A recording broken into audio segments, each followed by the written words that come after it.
네, 안녕하십니까. 임성훈 강도사입니다. 오늘은 계속해서 사무엘하 보겠습니다. 사무엘하 18장 1절에서 5절까지 보도록 하겠습니다. 사무엘하 18장 1절에서 5절까지입니다. 제가 가지고 있는 성경 구약 492페이지입니다. 자, 그럼 찾으신 줄 알고 같이 한번 읽겠습니다.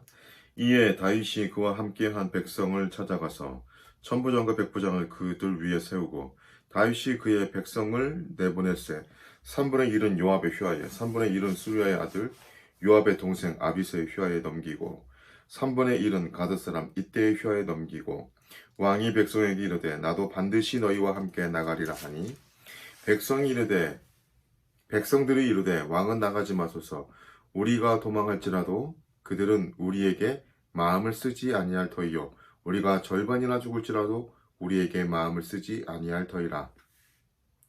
왕은 우리 10,000명보다 중하시오니 왕은 성읍에 계시다가 우리를 도우심이 좋으니이다 하니라. 왕이 그들에게 이르되 너희가 좋게 여기는 대로 내가 행하리라 하고 문 곁에 왕이 섬에 모든 백성이 100명씩 1000명씩 대를 지어 나가는지라. 왕이 요압과 아비새와 이때에게 명령하여 이르되 나를 위하여 젊은 압살롬을 너그러이 대우하라 하니 왕이 압살롬을 위하여 모든 군지휘관에게 명령할 때 백성들이 다 들으니라. 아멘. 네, 이제 18장이 시작이 됩니다.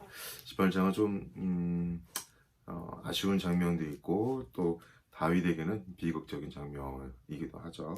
오늘은 그냥 앞부분만 좀 살펴보도록 하려고 합니다. 네.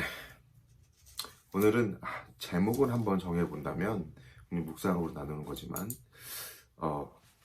내게 가지고 있는 것을 잘 정리하고 정비해서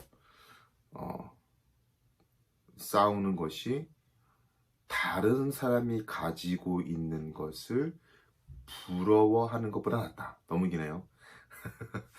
그냥 이렇게 정합시다.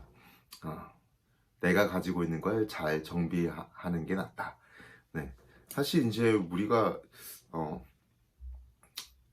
가장 힘들어하는 거, 예전과 다르게 지금 우리에게 있어서 힘들어하는 것은 그건 것 같습니다. 예전에는 이렇게 좀 잘 못 살았잖아요. 그래서 빈부격차가 그렇게 크지는 않았습니다.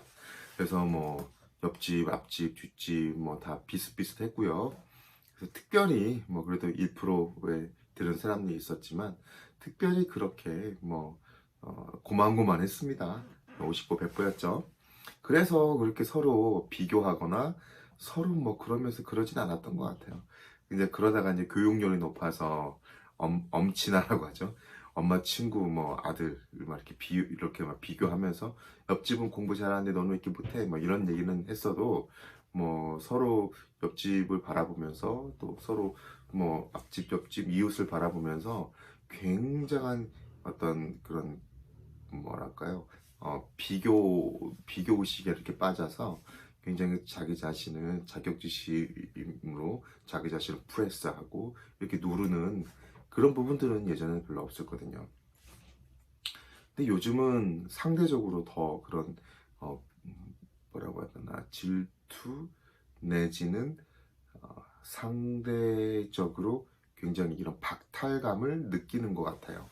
그러니까 비슷한 수준인 줄 알았는데 훨씬 더 엄청난 부를 이렇게 축적한 사람들, 그런 사람들 앞에서 굉장히 좀 뭔가 이렇게 박탈감을 느끼는 것 같습니다. 그러다 보면 다른 사람이 가지고 있는 그것을 많이 부러워하는 것 같아요. 오늘 이제 제가 잠깐 아르바이트 하는 곳에서 한 이제 청년이죠. 이제 나이가 되게 어린 청년이 그러더라고요. 자기 하나 딱 꺼내면서 나 이것만 되면 끝이야. 그런 거예요. 그리고 자기 이것만 되면 만사 오케이 봤더니 이제 로또예요. 그래서 이것만 되면 차가 없어가지고 그런 친구 내가 타고 있는 차, 내 차도 주고, 우리 회사 내가 나갈 때, 좋은 거 하나 사주고, 내가 나가겠다. 그런 얘기를 하더라고요. 좀 좋은 의미로 사준다기보다는 이거 하나 먹고 떨어져, 약간 그런 느낌. 그런데 그렇게 얘기하더라고요. 로또가 만병통치약은 아닌데. 여튼, 그 정도로 어떤 부에 대한, 그러니까 자본주의 안에, 자유시장 경제 안에 살면서 어떤 부에 대한, 그러니까 상대적인 이 박탈감을 많이 느끼고, 또 그런 과정 가운데 비교의식이 자기 자신을 좀 비참하게 만드는 거죠. 그럴 때 오늘 말씀 우리가 좀 기억했으면 좋겠다는 생각이 듭니다.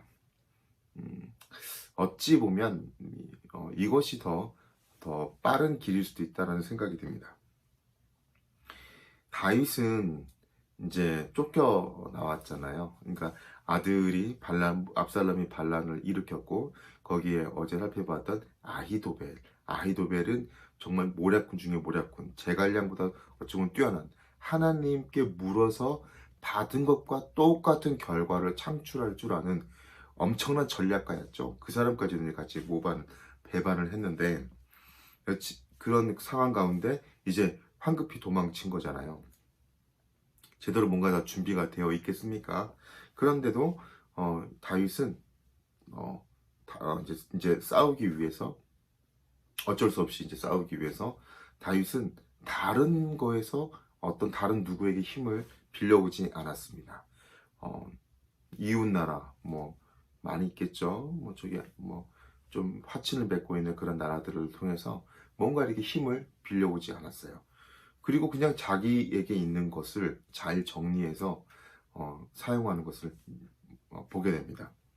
우리가 1절, 2절 보면 다윗이 이제 첫 번째로 하는 것이 바로 이 정리를 하는 거죠. 다윗이 그와 함께한 백성을 찾아가서 천부장과 백부장을 그들 위에 세우고 드디어 이제 조직을 개편하고 정리를 합니다. 지금 이렇게 내가 우왕좌왕 있으면 안 된다. 지금 가지고 있는 것이 무엇이냐? 내가 가지고 있는 그것을 지금을 잘 정비합니다.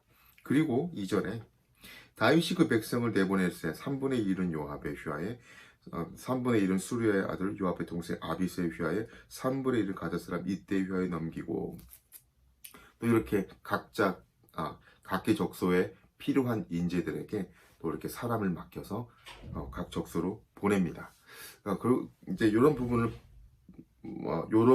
우리가 보더라도 다윗이 굉장히 이런 정비하고 정리하는 힘이 뛰어났다는 걸 볼 수 있습니다. 예전에 그냥 그 정가의 모도처럼 우리에게 하는 얘기가 있었죠. 정리만 잘해도 공부는 반절한다. 정리만 잘해도. 그러니까 우리가 가지고 있는 것, 더 가지려고 하는 게 남의 어떤 장점을 가져오는 것이 아니라 내가 가지고 있는 나만의 것을 잘 정비하는 것, 이게 능력이 될 수 있다는 거예요. 여기서부터 출발해야 된다는 거죠. 어찌 보면 여기서부터 내가 가지고 있는 그것을 잘 정비하고 조금 더 그 부분을 업그레이드 시키고 그 부분을 가지고 그렇게 나가야 된다는 거예요. 내 부분이 잘 정리가 돼 있지 않으면 아무리 좋아 보여도 남의 걸 가져와 봐야 의미가 없어요. 내가 잘 정리되고 나만의 가지고 있는 그런 힘이나 능력과 지혜를 잘 정리해서 적재적소에 딱 맞게 놔야 이런 싸움에서 이길 수 있는 거지. 그것이 아니라 다른 사람이 어떤 좋아 보이는 것을 가지고 와봐야 이길 수가 없습니다. 이게 약간 다른 얘기이긴 하지만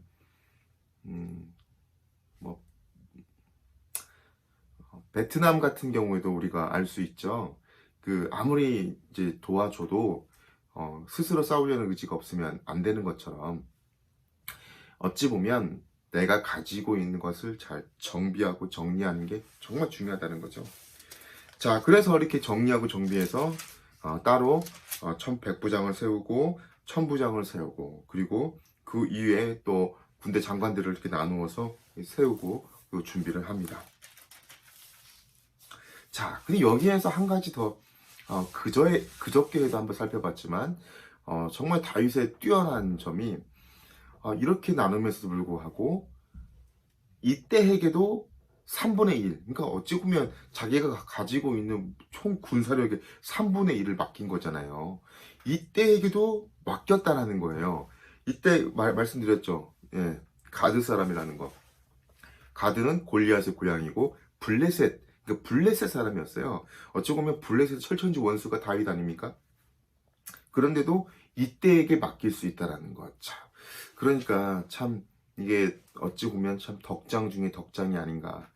사실 삼국지 한번 얘기를 해보면 뭐 유비 관우 장비가 있지만 뭐 관우가 제일 싸움을 잘했잖아요. 그다음에 뭐 장비도 잘했고 유비는 그렇게 뛰어난 사람이 아닌데 유비는 가장 뛰어났던 게 덕이 많았다. 덕이 조금 더 말하면 포용력이 뭐 좋았다 이렇게 볼 수도 있는데 덕이 많았다. 참 이런 걸 보면 굉장히 다윗이 자기 힘을 잘 정비하고 정리하고 하는 것뿐만이 아니라 정말 사람을 믿고 신뢰하는 그런 부분도 탁월하다. 어찌 보면 적국에서 온 사람인데 그 얘기조차도 자기 군대의 3분의 1을 맡기면서 싸워달라. 사실 이제 어려운 부분인데 어찌 보면 자기는 이제 왕궁에서 나와 있는 상태에서 지금 싸우는 거잖아요. 여러분, 수성과 공성이 있어요. 수성이라는 것은 성을 수비하면서 싸우는 걸 말하고요. 공성이라는 것은 성을 빼앗기 위해 싸우는 걸 말해요. 근데 보편적으로 전략적으로 공성은요, 수성의 3배 이상의 그런 힘이 있어야 돼요. 뭐 군사력과 그런 힘이 있어야만 가능합니다. 그만큼 공성이 어려워요. 성을 빼앗는 것이 어렵다고요. 수성은 수성 안에서 이렇게 있으면서 이렇게 딱 막는 게 그게 쉽지 공성이 훨씬 어렵습니다. 그런데 이런 중요한 전장에도 이렇게 다른 나라에서 온 사람에도 불구하고 특별히 블레셋 그 정말 왼수 같은 원수처럼 여기는 그런 블레셋인데도 거기에 이렇게 맡길 줄 아는 다윗 참 대단하다는 생각이 듭니다. 자, 그러면서 이제 백성들은 또 다윗에게 다윗도 막 나서려고 하고 정말 내가 먼저 가겠다 그러니까 아니요 왕은 저기 다른 곳에 계시다가 안전하게 계시다가 그리고 오십시오. 왜냐하면 다윗이 또 죽어버리면 이 전쟁이 그냥 아주 의미가 없이 끝나버릴 수 있잖아요. 그러니까 백성들이 또 다윗을 위하고 격려하면서 또 이렇게 하는 장면을 또 보게 됩니다. 참 그러니 다윗이 정말 많은 백성들에게 사랑받는 그냥 그런 물론 잘못도 있었지만 실수도 있었고 정말 하나님 앞에 크게 뉘우치고 회개해야 될 그런 부분이 있었지만 그럼에도 불구하고 많은 사람들에게 존경받고 사랑받는 그런 왕이었구나라는 것을 또 보게 됩니다. 자, 사랑하는 여러분, 저 여기까지입니다. 여러분은 여기서 어떤 걸 느끼셨습니까? 저는 정말 내가 가진 거를 좀 잘 정리하겠다. 이 살들도 조금 정리를 좀 하고 네, 좀 마음을 좀 정리도 하고 또 제가 또 이제 10월 달쯤 되면 목사 수술을 받는데 신학적인 부분들도 말씀적인 부분들도 여러 가지로 좀 정리를 잘 해서 하나님 앞에 좋은 사역자로 세워져야겠다.